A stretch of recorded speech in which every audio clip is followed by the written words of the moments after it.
ایک شخص آیا حضرت امام حسن بصری کے پاس اور اس نے عرض کیا کہ حضور ذرا میرے گھر تشریف لائیں۔ پوچھا کیوں، کیا ہوا؟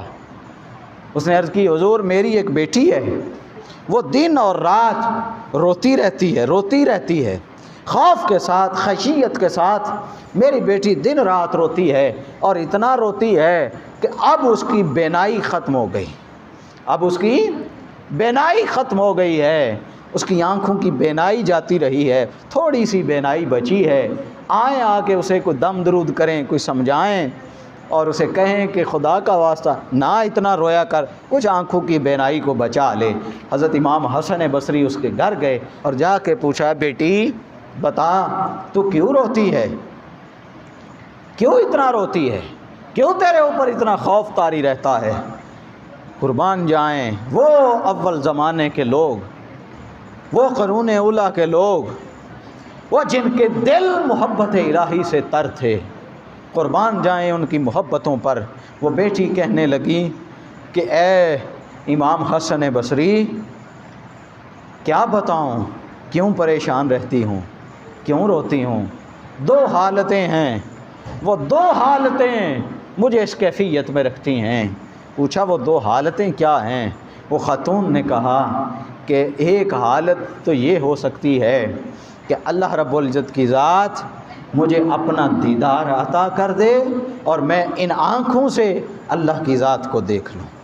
ایک حالت تو یہ ہے کہ میری آنکھیں اس کے دیدار کے قابل ہو جائیں اور میری آنکھیں اس قابل ہو جائیں کہ جب وہ اپنے حجابات کو اٹھا دے تو میری آنکھیں اس کا دیدار کر سکیں۔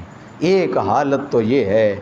دوسری حالت یہ ہے کہ شاید میری آنکھیں وہ فیصلہ کر دے اللہ کی ذات کہ میری آنکھیں اس قابل نہیں ہیں کہ اس کا دیدار کر سکیں۔ اے حسن بصری اگر تو میری پہلی حالت ہے کہ میری آنکھیں اللہ کا دیدار کریں گی اور میں اپنی آنکھوں سے بلا حجاب اللہ کی ذات کو دیکھوں گی، تو پھر روتی اس لیے ہوں کہ میری آنکھیں ہمیشہ اس کے درد میں، اس کے شوق میں، اس کے ملاقات اور دیدار کے شوق میں ہمیشہ برستی رہیں، اور میں وہ جو شوق اور دیدار ہے اس کے شکر کے طور پر روتی رہتی ہوں کہ اللہ رب العزت کی ذات کا شکر ہے کہ اس نے میری آنکھوں کو اپنے دیدار کے لیے چن لیا ہے۔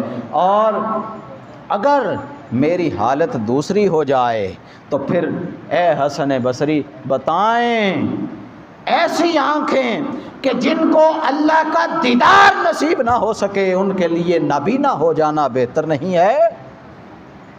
ان کے لیے نابینا ہو جانا بہتر ہے کہ جن آنکھوں کو اللہ کا دیدار نہ ہو۔ اگر مجھے اللہ کا دیدار ہو جائے تو میری یہ آنکھیں روتی اس لیے ہوں کہ یہ تو دو آنکھیں ہیں، اگر 1000 آنکھیں بھی ہوتی 1000 آنکھوں سے میں اپنے رب کا جلوہ حق نما دیکھتی رہتی، وہ جلوہ حق دیکھتی رہتی۔